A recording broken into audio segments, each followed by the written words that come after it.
kasut di sini menggunakan kata kerja, bukan kata benda. Yang sebelumnya menggunakan kata benda, tapi kasut dia menggunakan kata kerja. Kata kerja itu berarti bukan kasutnya yang penting di situ, tapi apa? Coba next slide berikutnya. Kerelaan untuk memberitakan Injil damai sejahtera. Nanti di sekolah minggu jangan diajarkan berkasutkan apa kerelaan. Kerelaan itu apa? Kerelaan itu harus lengkap di situ, karena satu kalimat yang disampaikan oleh Paulus di situ. Etoimasia tu euangeliu tes eirenes. Kerelaan untuk memberitakan Injil damai sejahtera. Kita punya kerelaan nggak untuk memberitakan Injil damai sejahtera? Ya. Injil itu apa? Kabar baik. Damai sejahtera itu apa? Ya, bahasa Ibraninya shalom, bahasa Yunaninya eirene. Ya, apa itu damai sejahtera itu? Ya, mulailah dengan perdamaian dan kesejahteraan. Ya. Kalau di Yeremia dikatakan usahakanlah kesejahteraan kota di mana kamu aku buang. Kata yang digunakan di situ adalah shalom, dan shalom itu artinya damai sejahtera. Jadi bukan cuma soal kesejahteraan, tapi juga kedamaian. Karena percuma ada kesejahteraan kalau nggak ada damai-damainya. Percuma negara kita menjadi maju tapi berantem mulu di dalam. Tapi percuma juga kalau misalnya damai tapi nggak sejahtera. Damai tapi hidupnya nggak tercukupi. Nah, damai sejahtera ini balance antara keduanya. Dan Injil itu seharusnya berbicara tentang perdamaian dan kesejahteraan, dua-duanya. Makanya ketika kita menolong orang, kita tidak hanya sekedar bilang nanti Tuhan akan buat kamu hidupmu lebih baik, tapi kita nggak melakukan apa-apa. Injil itu harus dalam bentuk tindakan, tidak bisa hanya dalam bentuk janji, apalagi PHP, pemberi harapan palsu. Lama-lama orang akan meninggalkan Yesus. Kenapa? Karena mereka nggak lihat ada actionnya, ada tindakannya. Udah tenang aja, nanti hidupmu akan diubahkan. Siapa yang akan mengubahkan? Tuhan. Kapan? Kapan-kapan. Nggak akan pernah terjadi seperti itu. Injil itu yang harus mendampingi, tidak hanya sekedar mengasih tahu atau memberi janji. Injil itu harus action. Makanya pada waktu Yesus lagi khotbah, tiba-tiba jemaatnya pada kelaparan kan. Mungkin murid-murid Yesus sudah mulai dengar, di belakang sudah ada orkes keroncong, di depan sana udah lagu metal, pokoknya udah mulai kriuk-kriuk perut mereka. Tapi Yesus masih asik khotbah. Lalu mereka datang kepada Yesus dan bilang, "Guru, kayaknya mereka harus disuruh pulang dulu, suruh makan dulu, karena mereka udah pada kelaparan." Lalu apa kata Yesus? "Kamu yang harus beri mereka makan." Kenapa Yesus bilang begitu? Murid-muridnya kebingungan, apa yang kami punya?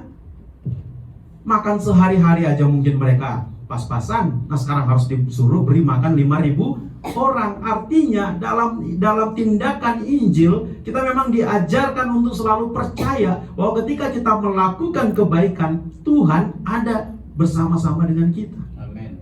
Tapi ketika Tuhan mau melakukan itu, tetap ada tindakan bersama. Yesus nggak membebani murid-muridnya. Ketika disuruh murid-muridnya beri mereka makan, apa Yesus bilang? "Nanti kamu pergi beli di pecel lele sana, cari di sana, pesenin 5.000 orang." Enggak. Tapi apa yang Yesus ajarkan kepada murid-muridnya? Tanyain di antara jemaat siapa yang bawa makanan. Simple. Dan akhirnya murid-muridnya datang kepada jemaat, dan itulah diakonia. Diakonia itu bukan berarti harus keluar dari duit pendeta, harus keluar dari duit bugem, harus keluar dari kas gereja untuk membantu. Enggak. Diakonia yang benar adalah menggerakkan jemaat untuk terlibat bersama. Itulah diakonia. Makanya kalau di kompilasi itu ada namanya taken list. Kalau ada yang sakit, kita ajak jemaat siapa yang mau berpartisipasi untuk orang yang sakit ini. Dengan demikian jemaat dilatih untuk memberi, membantu orang-orang yang membutuhkan. Itulah diakonia. Bahasa teologinya namanya diakonia reformatif, bukan diakonia karitatif. Jadi diakonia itu ada 3 tahapan kalau di sekolah teologi ya.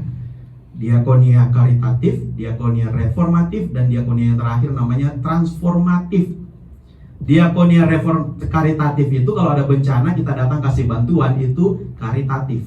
Diakonia reformatif, misalnya ada orang butuh makan, kita bukan cuma sekedar kasih dia makan, tapi kita kasih dia pekerjaan. Itu reformatif. Kita mengubah hidup dia dari yang tadinya meminta-minta makan menjadi bisa memberi makan diri sendiri. Lalu ada diakonia transformatif. Diakonia transformatif itu apa? Ketika dia mulai berusaha, ada hambatan-hambatan dari masyarakat sekitar atau dari mana, kita hadir sebagai membantu dalam advokasi, pembelaan terhadap kepentingan-kepentingan rakyat kecil. Itu namanya diakonia transformatif. Nah, kita mungkin belum akan sampai ke diakonia transformatif karena relasi kita belum kayak gereja-gereja besar yang lain seperti gereja Katolik, gereja HKBP dan sebagainya, yang mereka udah punya link-link sampai kepada pembela-pembela, pengacara-pengacara. Makanya kalau di daerah-daerah kita sering dengar ada pendeta dari HKBP di penjara karena membela hak rakyat untuk berusaha perkebunan dan sebagainya, karena kebun mereka dijarah oleh perusahaan besar. Nah, itu udah levelnya transformatif. Nah, kita GKRI-DC mungkin belum sampai ke situ, tapi setidaknya kita bisa sampai pada level reformatif. Ketika ada jemaat yang membutuhkan, kita bukan kasih dia duit, tapi kita cari cara supaya dia bisa bekerja, supaya dia bisa menghidupi keluarganya. Itulah yang kita mulai di sini kan, ketika anak-anak itu dilatih untuk hidup mandiri, dilatih untuk bisa punya pendidikan, dilatih untuk bisa bekerja, dilatih untuk punya penghasilan sendiri, dilatih untuk bagaimana mencari kerja. Itu reformatif semua. Karena ketika kita nggak bisa mengubah orang tuanya, setidaknya anak-anaknya bisa kita rubah. Itu reformatif. Nah, ini jadi kerelaan untuk memberitakan Injil. Masih banyak soalnya, kita lanjut.